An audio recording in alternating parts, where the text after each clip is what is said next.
Hello, everyone. Welcome to week two of your course seminar in business administration. We will continue the discussion on the tenets of conscious capitalism, with this week's focus being higher purpose and stakeholder integration. So, what is the purpose of a business? So, a purpose is a definitive statement about the difference a business is trying to make in the world. And every conscious business has a higher purpose, which addresses fundamental questions such as why do we exist? Why do we need to exist? What is the contribution we want to make? Why is the world better because we are here? No matter its specific intent, a compelling purpose reduces friction within the organization and its ecosystem because it gets everyone pointed in the same direction and moving together in harmony. So your purpose has to be something that's more than just financially motivated. It has to be something which clearly defines what you would like to contribute to the world. And Richard Branson actually sums it up quite well in the last part of this quote, where he says, doing good really is good for business. And a lot of times we think that in order to be a successful business, you only have to focus on the financial aspects and focus on creating profits. And a lot of times we focus too much on the short term gains instead of the long term gains. So these are some examples of higher purpose from businesses which are practicing conscious capitalism. So we have examples from BMW, Disney, Southwest Airlines, and American Red Cross. And if you look at what's common in all of these statements of higher purpose, you can see that the purpose itself doesn't talk about the specific financial gains to the company, but it actually focuses on what can we give to the world? What can we give to others which would improve their lives? So Whole Foods is probably the most popular example of a company which embodies conscious capitalism. And here is their purpose statement, their higher purpose statement. So as you can see, they are talking about the way that their business can impact many people in the world. So they're talking about how their business can impact communities and on a larger scale, the planet itself. And this is what higher purpose statements embody. They are usually general statements which show or delineate what you can contribute to the world. Now, the other part of what we're going to talk about today would be stakeholder relationship management. And if you recall, we said that conscious businesses serve to optimize the benefits of all its stakeholders. And here you can see the stakeholders would be examples of your stakeholders would be your customers, your employees, investors, community, environment, and your vendors. So a business itself is actually a complex system which is comprised of your stakeholders. And of course, we already know that our stakeholders are connected, so that your stakeholders are interdependent. So of course, each of their actions would have impact on the other stakeholders and on the community at large. And so the leaders in conscious businesses have to make sure that they help to fulfill the purpose of the business while at the same time making sure that all of the stakeholders are satisfied and all of them have optimal outcomes. And usually, conscious leaders are also servant leaders. And in later classes, we will discuss conscious leadership and you'll understand this a little bit more. Now, one of the things which is very important here with tying in your purpose with your stakeholder integration, which was mentioned before, is that when you're maximizing long-term profits, in order for that to be successful, you have to not make long-term profits your primary goal.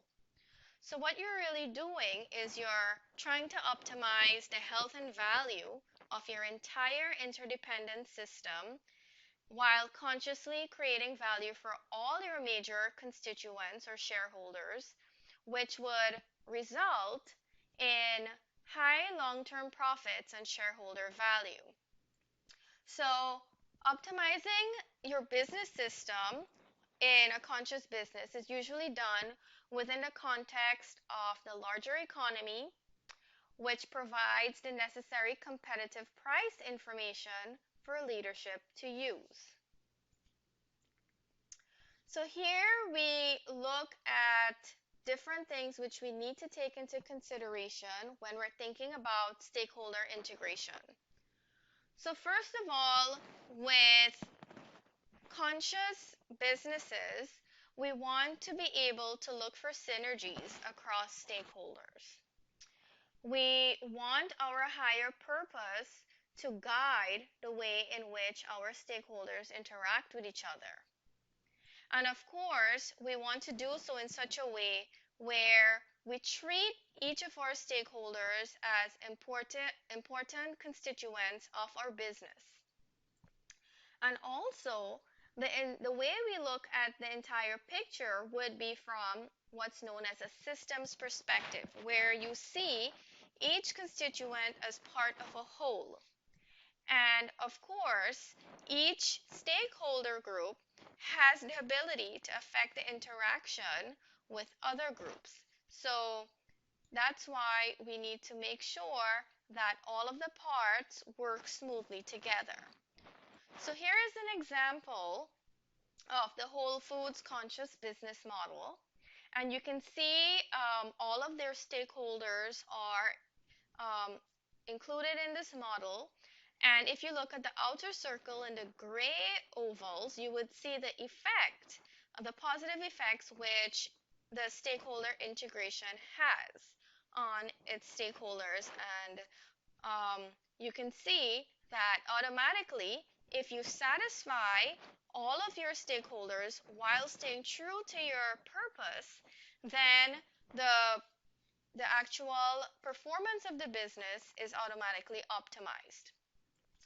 So when it comes to your customers in a conscious business, you have a duty to honor and respond to your customers as people. And what's very important and what sets a conscious business apart is that they usually put effort into also educating their customers while serving their best interests. The other thing I'd like to point out would be employees of conscious businesses. So the employees who are selected to work in these businesses are selected because they are people who personally connect with the higher purpose of the business. The investors also are usually people who are interested in focusing on long-term types of outcomes in the business. And so, of course, conscious businesses resist the temptation to look at short-term outcomes. And then your suppliers. So usually suppliers are the most neglected stakeholders in a regular business, but in conscious businesses, this is not the case, where even the suppliers are given great importance, and companies do things like select feedback so that businesses can respond effectively to changing market conditions, expectations, and concerns, and so on. And the community is also an important stakeholder. It's one of the core constituents of a conscious business. And last, we have the environment and the outer circle of stakeholders. So, of course, the environment is also a primary stakeholder, and your outer circle stakeholders refer to those people who don't routinely engage in voluntary exchange with the organization for mutual benefit. So, your outer circle stakeholders would include people like the media, activists, unions, competitors, and the government. So this week you would look at different types of stakeholders which exist, and you would also discuss how do you change the nature of these relationships so that it becomes a win-win situation for all the stakeholders and not a zero-sum game where in order for some people to gain, other people must lose. So you have to look at and analyze how can you create relationships or nurture or encourage relationships where everyone wins. The goal there is to figure out how to make your stakeholders more integrated and supported in your organization. And this week in your class, you'll also look at the role of millennials and how they drive brands to practice socially responsible marketing.